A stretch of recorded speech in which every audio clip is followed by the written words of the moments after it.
السلام علیکم سامعین، آج کے اس ویڈیو میں سچ بول نیوز چینل کا ایک اور جھوٹ پکڑنا ہے، اور یہ جھوٹ صرف اسی نے نہیں بلکہ جتنے بھی اسلام کے دشمن ہیں تقریباً سبھی نے لگایا ہے۔ وہ یہ کہ کیا اللہ کے نبی صلی اللہ علیہ وآلہ وسلم نے عرب کے بتوں کو سجدہ کیا تھا؟ کا میرا ٹاپک یہ ہے کہ کیا حضرت محمد نے عزا، لات، منات ان کے ناموں پر سجدہ کیا؟ اور میرا جواب ہے نہ۔ تو اب دیکھتے ہیں اس ویڈیو کے ختم تک کون سچا ثابت ہوتا ہے اور کون کذاب ثابت ہوتا ہے۔ یہ سب سے پہلے میں یہ حدیث آپ کے سامنے رکھتا ہوں، نریٹڈ ابن عباس، یہ صحیح البخاری volume 2 book 19 number 177۔ The Prophet, I prostrated while reciting Surah An-Najm, and with him prostrated the Muslims, the pagans, the jinns and all human beings۔ کہ محمد نے سجدہ کیا سورہ نجم کی ریسائٹنگ کرتے ہوئے، حضرت محمد نے سجدہ کیا کن کے ساتھ؟ مسلمانوں کے ساتھ اور بت پرستوں کے ساتھ اور جنوں کے ساتھ اور سب کے ساتھ۔ اب یہاں پر یہ بھائی صاحب صحیح بخاری کی حدیث لے کر آئے۔ یہ حدیث اسی لیے ہے، اللہ کے نبی نے سجدہ اسی لیے کیا تھا کیونکہ سورہ نجم کی آخری آیت پر تلاوت سجدہ ہے، سجدے کی آیت ہے یہ۔ کسی بھی مسلمان بچے سے بھی آپ پوچھ لو تو وہ یہی کہے گا، اور آپ خود قرآن کھول کر دیکھ لیجئے۔ اور یہ صرف میں نہیں کہہ رہا، یہ خود حافظ ابن کثیر ان کی تفسیر کی کتاب میں کہہ رہے ہیں۔ اس حدیث سے تو کچھ بھی ثابت نہیں ہو رہا، میں جھوٹ بول رہا ہوں، میں اپنی طرف سے بات بنا رہا ہوں، میں مسلمانوں کو دھوکہ دینے کی کوشش کر رہا ہوں۔ جی بے شک۔ دیکھ لیتے ہیں قرآن سورہ نجم 53 اور اس کی 19 اور 20 آیات، جس میں لکھا ہے کیا تم نے لات اور عزا کو دیکھا اور منات تیسرے کو؟ آپ یہاں پر دو باتیں نوٹ کیجئے۔ پہلی بات، یہ سورہ نجم کی لاسٹ ورسز نہیں ہیں، اور دوسری بات، یہ صرف دو ورس کیوں بتا رہے ہیں؟ اس کے بعد والی جو ورس ہے اس میں خود اللہ تعالیٰ ہی کہتا ہے کہ تم نے ان تینوں کا اللہ کی بیٹی کیوں بنا رکھا ہے۔ اس کے بعد والی ورس میں خود اس چیز کا ڈینائی ہے۔ چیپٹر 22 ورس 52 کو ہم نے آپ سے پہلے جس رسول اور نبی کو بھیجا اس کے ساتھ یہ ہوا کہ جب وہ اپنے دل میں کوئی آرزو کرنے لگا، شیطان نے اس کی آرزو میں کچھ ملا دیا، پس شیطان کی ملاوٹ کو اللہ تعالیٰ دور کر دیتا ہے، پھر ہم اپنی باتیں پکی کر دیتے ہیں اور اللہ تعالیٰ دانا اور حکمت والا ہے۔ اس آیت میں پھر مسلمان مجھ سے کہیں گے کہ یہ کہاں پر لکھا ہے کہ حضرت محمد کی آرزو میں شیطان کی آرزو شامل ہو گئی؟ اس آیت سے بھی کچھ ثابت نہیں ہو رہا، اور اس آیت کو تم عزا، لات، منات کے ساتھ کیسے ملانے کی کوشش کر رہے ہو، یا جو حدیث پہلے میں نے بیان کی ہے اس کے ساتھ کیسے ملانے کی کوشش کر رہے ہو؟ میں دھوکہ دے رہا ہوں مسلمانوں کو، مسلمان یہ بات کریں گے، میں جھوٹ بول رہا ہوں، میں کوئی ان کے ساتھ ادھر ادھر کی بات کر رہا ہوں، میں غلط بیانی کر رہا ہوں؟ نہیں۔ آگے دیکھ لیتے ہیں یہ سورہ چیپٹر 22 ورس 52 کی آیت جو میں نے آپ کو بیان کی ہے کہ محمد کی آرزو میں شیطان کی آرزو شامل ہو گئی، جس کو بعد میں اللہ نے درست کرایا۔ اگر آپ اس قرآن کی آیت کی وجہ، پس منظر، یہ نازل کیوں ہوئی، اگر آپ اسباب النزول واحدی کی اس کو دیکھیں گے تو آپ کو پتہ چلے گا کہ یہ قرآن کی آیت سورہ نجم کی جو آیات پہلے میں نے آپ کو پڑھ کے سنائی ہیں، عزا، لات، منات کا جس میں نام موجود ہے، 3 جو دیویاں تھیں، گاڈسز تھیں، فیمیل بت تھیں جن کو مشرکین سجدہ کرتے تھے، حضرت محمد نے اس بت پرستوں کی تثلیث کو سجدہ کیا۔ یہ ریفرنس کے قرآن 22:52 اس قرآن 53:19-20 کی وجہ سے نازل کرنی پڑی حضرت محمد کی کریکشن کرنے کے لیے کہ تو نے شیطان کی آیتیں بولی ہیں اور تجھے اپنے آپ کو کریکٹ کرنے کی ضرورت ہے اور اللہ تجھے کریکٹ کرے گا۔ اب آپ یہاں پر پھر کہیں گے کہ ٹھیک ہے، اگر یہ صورت ان آیات کی وجہ سے نازل ہوئی تھی حضرت محمد کو کریکٹ کرنے کے لیے کہ وہ شیطان کے بہکاوے میں آ گئے اور شیطانی باتوں کو قرآن کی باتوں میں شامل کر دیا، تو پھر بھی ابھی تک ہم اس نتیجے پر تو پہنچے نہیں ہیں، کیونکہ اس قرآن کی یہ آیات جو ہے چیپٹر 53 ورس 19 اور 20 جن کو شیطانی آیات بھی کہا جاتا ہے، لیکن اس میں ہم کہیں پر ایسا ذکر تو دیکھ نہیں رہے کہ حضرت محمد نے ان کے ناموں پر سجدہ کیا، اور وہاں پر ہمیں کوئی ایسا ذکر نہیں ملتا کہ وہ ہماری شفاعت کا ذریعہ ہے۔ تو اتنا تو آپ کو معلوم ہو گیا کہ حضرت محمد نے مشرکین کے ساتھ مل کر سجدہ کیا ہے، اتنا تو آپ کو معلوم ہو گیا کہ یہ حضرت محمد نے اپنی آرزو میں شیطان کی آرزو کو شامل کیا، اور اتنا آپ کو معلوم ہو گیا ہے کہ یہ آیت عزا لات منات کی آیت کے نزول کے بعد نازل ہوئی اس آیت کی وجہ سے۔ تو پھر ہم آگے بڑھیں گے کہ حضرت محمد کے وہ کون سے الفاظ تھے جو شیطانی الفاظ تھے جو بعد میں قرآن میں سے نکالے گئے۔ بقول حضرت محمد کے جبرائیل ان کے پاس آیا اور اس نے وہ الفاظ نکالے، وہ آپ کو یہ سامنے سکرین پر دو لال ریڈ نشان جو نظر آ رہے ہیں بریکٹ کے، اس کے بیچ میں وہ بات لکھی ہوئی ہے جو حضرت محمد نے ایڈ کی تھی مشرکین کو، ان بت پرستوں کو خوش کرنے کے لیے ان کے خداؤں کو، جیسا کہ حضرت محمد ہمیشہ کرتے تھے۔ یہودیوں کو دھوکہ دینے کے لیے حضرت موسیٰ کا نام لیتے تھے اور خوش کرتے تھے،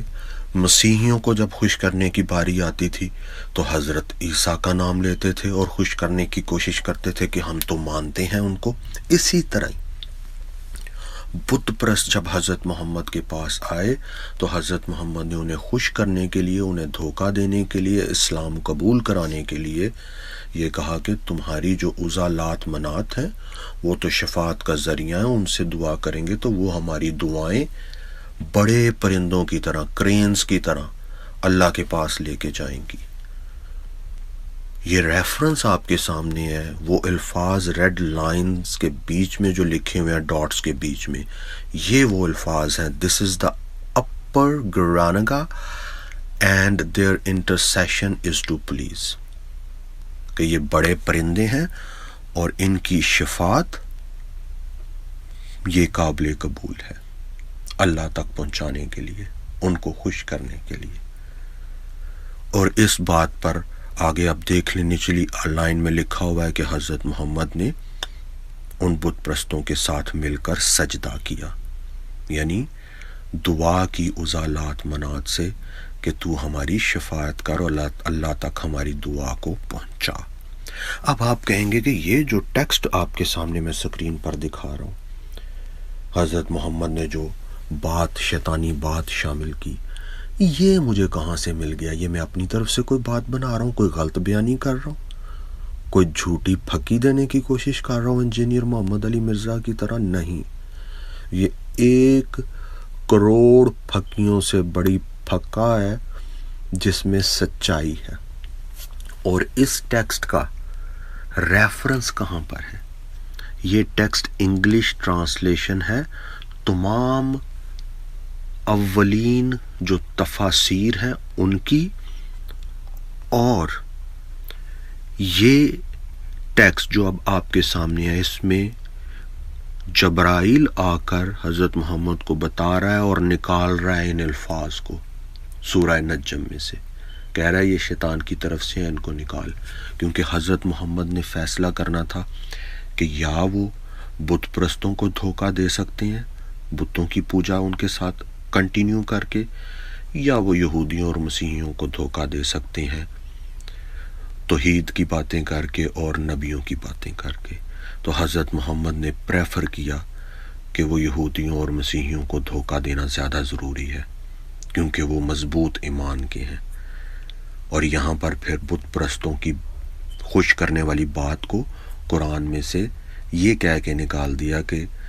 جبرائیل نے مجھے آ کے بتایا ہے کہ یہ تو شیطان کی طرف سے باتیں تم نے شامل کر دی ہیں، جو انہوں نے بت پرستوں کو خوش کرنے کے لیے کی تھی کہ عضالات منات کو سجدہ کرو، دعائیں کرو، اور وہ ہماری دعائیں اللہ تک پہنچائیں گی۔ اب آپ کہیں گے کہ ابھی تک میں نے اس ٹیکسٹ کا ریفرنس نہیں دیا۔ جی ہاں، کوئی مسلمان آپ کو نہیں بتائے گا۔ یہ عربی میں آپ کو جو ابھی میں نے ٹرانسلیشنز ٹیکسٹ کی دکھائی ہیں، اس کا یہ میں عربی کا متن آپ کے سامنے رکھ رہا ہوں، یہ ہائی لائٹڈ، یہ ان عربی کے الفاظ کی ٹرانسلیشن ہے۔ اور یہ عربی کے الفاظ کہاں پر ہے؟ یہ عربی کے الفاظ کہاں پر ہے؟ یہ عربی کے الفاظ ان تمام پہلی تفاسیر میں موجود ہیں جن کو آج مسلمان ٹرانسلیشنز کا حصہ نہیں بناتے۔ ٹرانسلیشن کرتے ہیں تو یہ عضالات منات اور یہ شیطانی جملہ جو حضرت محمد نے بولا تھا، اس کو بیچ میں سے ٹرانسلیشنز میں سے گول کرنے کی کوشش کرتے ہیں۔ یہ ہے وہ دھوکہ جو مسلمان اسکالر مسلمانوں کو دیتے ہیں۔ یہ تفسیر السیوطی، ابن کثیر، القرطبی سے لے کے یہ جتنی لسٹ آپ کے سامنے ہے، اور تفسیر ابن کثیر کا جو استاد البغوی تھا، سب سے پہلی تفسیر حضور کے زمانے میں جس نے کی، جو صحابی بھی تھا، اس نے بھی یہ بات بیان کی ہے جو میں نے آپ کو پیچھے عربی کا ٹیکسٹ دکھایا اور انگلش کی ٹرانسلیشن دکھائی ہے۔ تو اب یہ سورہ حج کی 52 آیت کوٹ کر رہے ہیں، اور یہ تفسیریں بتا رہے ہیں کہ اصل میں یہ جو آیتوں میں اللہ کہہ رہا ہے کہ جب بھی ہم نے نبی کو بھیجا اور نبی کچھ چیز تلاوت کرتا تھا تو اس کے بیچ شیطان آ کے کچھ باتیں بول دیتا تھا۔ تو نعوذ باللہ ثم نعوذ باللہ، یہ کہنا چاہتے ہیں کہ یہ ورس اسی لیے آئی تھی، اسی لیے نازل ہوئی تھی کیونکہ اللہ کے نبی صلی اللہ علیہ وسلم نے سورہ نجم میں ان کے گاڈس کی، ان تینوں گاڈس کی، لات، منات اور عزا کو پریس کیا تھا اور انہیں سجدہ کیا تھا۔ ہاں، یہ بہت سے مفسرین نے صحیح میں کہا ہے، لیکن اس بات میں مفسرین کا اختلاف ہے، اس بات میں مفسرین ڈسپیوٹ کرتے ہیں۔ انہوں نے یہ جو مفسرین کی لسٹ بتائی ہے جو اس بات کے ساتھ دیتے ہیں کہ اللہ کے نبی نے انہیں سجدہ کیا تھا،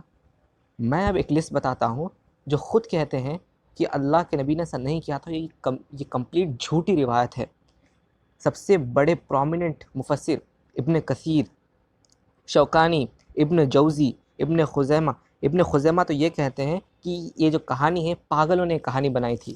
اور اس کے ساتھ ساتھ امام بیہقی اور بہت سے مفسرین کہتے ہیں۔ تو بھائی آپ ایسی رپورٹ ہمیں کیوں پیش کر رہے ہیں جس پر اختلاف ہے، جس پر ڈسپیوٹ ہے؟ اگر آپ میں ہمت ہے تو جو کتب ستہ ہے، 6 پرومیننٹ بکس آف حدیث ہے، اس میں سے کوئی ایک ضعیف حدیث پہ لے کے آ جائیے، ایک ضعیف حدیث جسے لوگ ریجیکٹ کر دیتے ہیں، ضعیف حدیث بھی لا لیجئے، آپ کو ضعیف حدیث بھی نہیں ملے گی۔ ان 6 مین بکس میں آپ کو ضعیف حدیث نہیں ملے گی، اور آپ ہمیں الوحیدی کی تفسیریں، یہ دوسرے جو اسکالرز ہیں ان کی تفسیریں لا رہے ہیں۔ یہ ایک ایسا میٹر ہے جس پہ خود اختلاف ہے، اور یہ جو مین بات ہے، یہ جو انسیڈنٹ شروع کیا تھا، یہ تاریخ الطبری میں امام طبری نے کیا تھا۔ اور اگر آپ امام طبری کا مقدمہ یعنی کہ جو پریفیس ہے وہ دیکھ لیں، یعنی جو بھی رائٹر کبھی بھی کوئی بک لکھتا ہے تو اس میں مقدمہ لکھتا ہے، تو خود اپنے مقدمہ، اپنے پریفیس میں یہ کہتے ہیں کہ میں جو بھی چیزیں حدیث سے لکھ رہا ہوں یہ مجھے رپورٹ ہوئی سو ہیں، اگر آپ کو اس میں کوئی جھوٹی چیز ثابت ہوئی تو اس کا بلیم مجھ پہ نہیں ہے بلکہ ان پر ہے جنہوں نے مجھ سے یہ رپورٹ کی۔ اور ایک بات آپ نوٹ کر لیجئے کہ جو سورہ نجم کی جو ورسز ہیں یہ 5th year of profit hood میں نازل ہوئی تھی، اور جو سورہ حج کی ورس ہے یہ 1st ایئر آفٹر ہجرہ نازل ہوئی تھی، یعنی کہ تقریباً اس ورس کے نازل ہونے کے، سورہ نجم کی اس ورس کے نازل ہونے کے 6 to 7 ایئرس کے بعد سورہ حج کی ورس نازل ہوئی۔ اگر آپ نعوذ باللہ آپ یہ کہہ رہے ہیں کہ پروفٹ نے خود نے یہ ورس لکھ لی ہیں، تو بھائی کوئی غلطی کرنے کے 6 ایئرس کے بعد یہ ورس کیوں لکھے گا؟ اور حافظ ابن کثیر یہ بات کہتے ہیں کہ اس کانٹیکس میں، سورہ حج کی کانٹیکس میں اللہ جو بات کر رہا ہے، جس ورس کی بات کر رہا ہے، یعنی جس میں شیطان نے اسے ڈیسائیڈ کرتے وقت شیطان نے بیچ میں بات ڈال دی تھی، وہ ورس ایبروگیٹ ہو گئی، وہ ورس منسوخ ہو گئی، اسی لیے آپ کو ورس قرآن میں ملے گی ہی نہیں۔ اسے اللہ نے بعد میں ایبروگیٹ کر دیا، اور یہ ایبروگیشن کا بھی ایک الگ فتنہ ہے، انشاءاللہ کسی اور ویڈیو میں ایڈریس کروں گا۔ تو یہ تھا اس بات کا خلاصہ۔ انشاءاللہ میں ایک لنک بھی ڈالوں گا ڈسکرپشن میں ایک یوٹیوب چینل کا، انہوں نے بھی ماشاءاللہ سے بہت اچھا کام کیا ہے اس ٹاپک پر، آپ ان کا بھی ویڈیو ضرور دیکھیں۔ تو یہ ہے ان کی علمی حیثیت، یہ اسلام کو۔ اور ایک بات، یہ پورا ویڈیو نہیں ہے، میں پورا ویڈیو نہیں ڈالا کیونکہ اس کے دوسرے پارٹس آف دا ویڈیوز میں یہ انجینئر محمد علی مرزا کو بھی ایڈریس کرتے ہیں۔ انجینئر محمد علی مرزا بھی ایک الگ سے اسکالر ہیں، انہیں ایڈریس کرتے ہیں، انہیں انسلٹ کرتے ہیں، اور تھوڑے پارٹ آف دا ویڈیو میں یہ انجیل مقدس جو بائبل ہے اس کے ورسز کوٹ کرتے ہیں، جو کہ میں نے اس میں نہیں ڈالا۔ تو یہ ہے ان کی علمی حیثیت، اور آپ لوگوں سے بھی ایک ریکویسٹ ہے کہ آپ لوگ بھی قرآن کھولیے، حدیث کھول کر پڑھیے، تاکہ کل کو ایسے بیوقوف لوگ جب آپ کے سامنے کھڑے ہوں تو آپ انہیں منہ توڑ جواب دے سکیں۔ آپ ذرا سوچئے کہ جس شخص نے اپنی ساری زندگی بت پرستی کے خلاف لگا دی، جس کے صحابہ نے اتنی تکلیفیں سہیں بت پرستی کے خلاف، کیا وہ مشرکوں کو خوش کرنے کے لیے بتوں کو سجدہ کرے گا؟ اور یہ واقعہ اسی لیے فیبریکیٹ اس طرح کا واقعہ بنایا گیا کیونکہ سورہ نجم کی لاسٹ آیت اتنی پاورفل ہے کہ اسے سن کر مشرکوں نے بھی اللہ کو سجدہ کر دیا۔ اس کی وجہ سے مشرکوں نے بنائے کہ دراصل محمد نے ہمارے بتوں کا نام جب اس سورہ میں آیا تب اس نے سجدہ کیا تھا، اسی لیے ہم نے بھی سجدہ کیا، اور یہ واقعہ مشرکوں میں بہت فیمس ہوا، اب بعد میں ہماری تاریخ کی کتابوں میں بھی آ گیا، لیکن یہ واقعہ پھر میں کہہ رہا ہوں کسی حدیث کی کتاب میں نہیں ملتا۔ السلام علیکم۔ میں مسلمانوں کو دھوکہ دینے کی کوشش کر رہا ہوں؟